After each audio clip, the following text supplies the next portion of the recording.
The federal government has officially rolled out its plan to reduce Canada's plastic pollution by 2021. That could include a ban of some everyday products, including plastic straws and bags.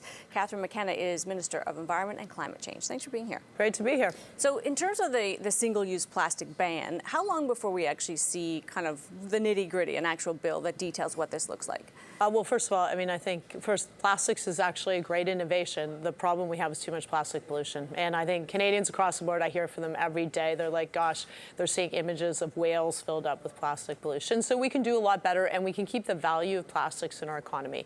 So bans are one tool for sure.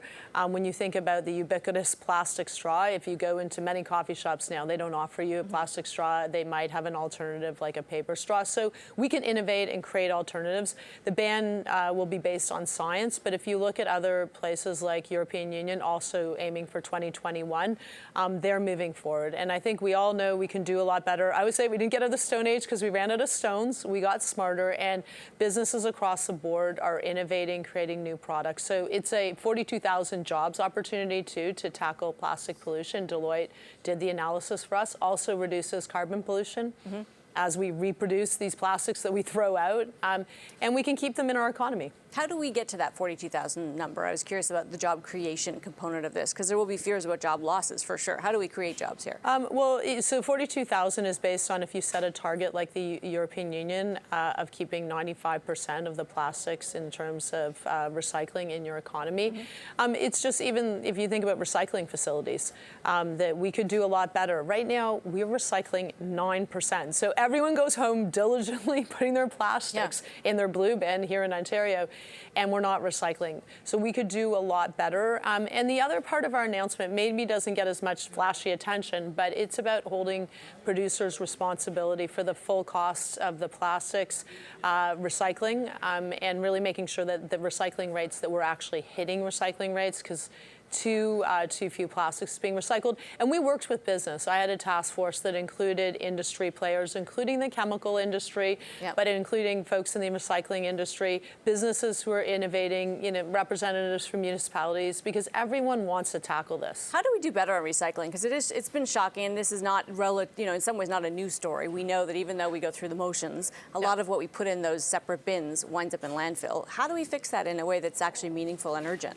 Well, BC has extended producer responsibility. So they've said, producers, you're making the plastics, you collect it. And it's been highly successful. So people are actually, the recycling rates are a lot higher. But interesting, they've also created an industry. Because if you're going to use recycled content, you have to have a system that works, and you have to have a volume of plastics. So they're actually able to create the volume. So you go to a place like Merlin Plastics in BC that I've visited, they take all the plastics, they create little little balls, and you can use it again. Lush Beauty products, a great example, continuously reusing plastics. And so we have this opportunity to take a life cycle approach. It's not just banning, it's everything from at the front end, innovating on the type of materials we use, using recycled content, yes, banning, but also recycling. And we can definitely do better. But municipalities, towns and cities are really struggling.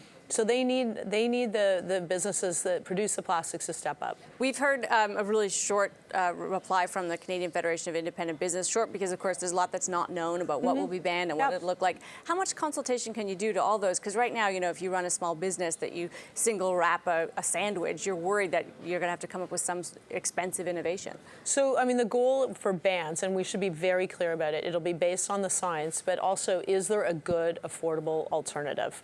And that's important. But look, I like takeout as much as anyone. I often go to my local Y. I go to swimming in the morning, and I go to my Y, and my Y is now using paper containers because they know they want to be part of the solution. It's not fancy. So it's really about how do we find alternatives where we do use plastic? How do we make sure we recycle it? We keep the value in the economy. We're literally throwing out $120 billion every year of plastic value, because we can reuse that. That's also good because you're not going to produce emissions to create new plastics. So there's ways about being smarter about this, and the consultation piece is really important. So for small businesses who are wondering, wait a minute, what does this mean? There's going to be a consultation, and making sure that we have safe, good, affordable alternatives is key. I think many Canadians have been shocked to know how we handle our garbage. That winds up in foreign countries and they don't want it. We need to take it back. Plastic that ends up in the ocean is the same thing. I don't think any of us intend that anything we send to our landfill is going to wind up in the ocean. How do we stop those things from happening? How do we, first of all, keep control of our own garbage better? Yeah, well, I mean, look, that's why you have to do a whole bunch of different things. I look at kids. Kids are always good because they're way ahead of us. They are bringing their water bottles. They don't buy plastic. It's very unusual to see a kid who doesn't have their reusable plastic water bottle. Many of them have steel straws or won't use a straw. And I'm seeing businesses like IKEA just announced that they're no longer going to have single-use plastics in their cafeteria. So there's many approaches. And as I say, it's the innovation piece that is great. Plastics is amazing. So let's be clear. Plastics is used in everything from our cell phones to our cars and our planes. Right. It's lighter. It's a great material. It's just the pollution part. And so you got to do a whole bunch of things. You can keep the value. We can innovate, create new opportunities, and we can create good jobs. And also, most of all, the cost that we have of what we're degrading. Our oceans, our rivers, our lakes. People are thinking about going to their cottages, going canoeing in Algonquin Park. The last thing you want to see is it covered in plastic. It's kind of a motherhood thing to say, right? We don't want plastic bottles in the rivers.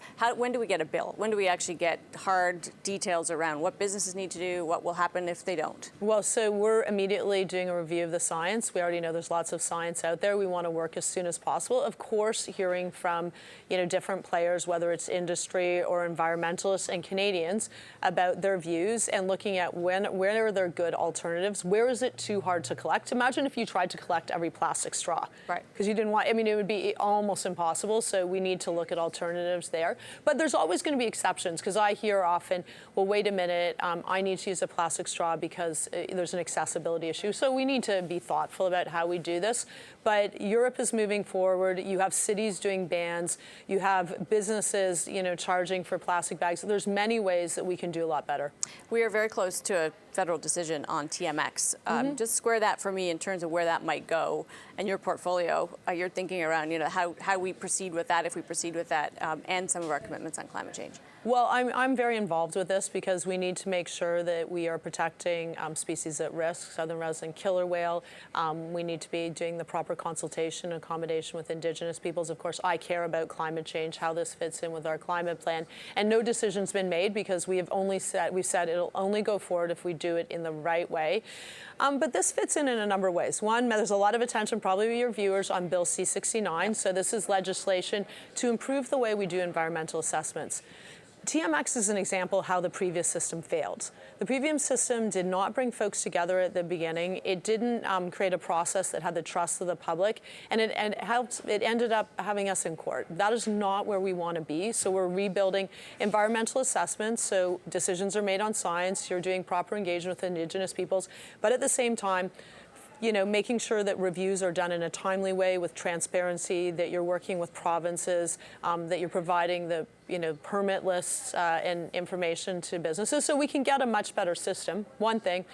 Two, on climate change. I know people are thinking, well, if you go forward with a pipeline, how does that make sense? This pipeline, and it's a twinning of an existing pipeline, is really intended to get the fair value of the product. Right now, we're relying on one market, and so it's not going to increase by a barrel how much we're buying here, how much we're using here or internationally. But it's about the transition, and the transition is critically important. This fits, has to fit within our national climate plan. We have said there will be a price on pollution in Alberta and other provinces, led by conservative politicians who are moving back on climate. There's a hard cap on emissions in the oil sands, so it has to fit within that. But my goal is to really try to bring folks together because on the other hand, we have conservative politicians, and it is very unfortunate from Doug Ford, who's cutting all these programs, including programs to protect against flooding and protect against forest fires while we have floods and forest fires. Jason Kenney saying climate change is a flavor of the month. I work with good businesses. They know it's not the flavor of the month. And, Andrew Scheer, who wants to kill the environmental assessment process. So goal is moving forward, and we need to get our natural resources to market, absolutely, but we need to do it in a sustainable way. Minister, thanks for being here. That's right. Thank you. Catherine McKenna, Minister of Environment and Climate Change.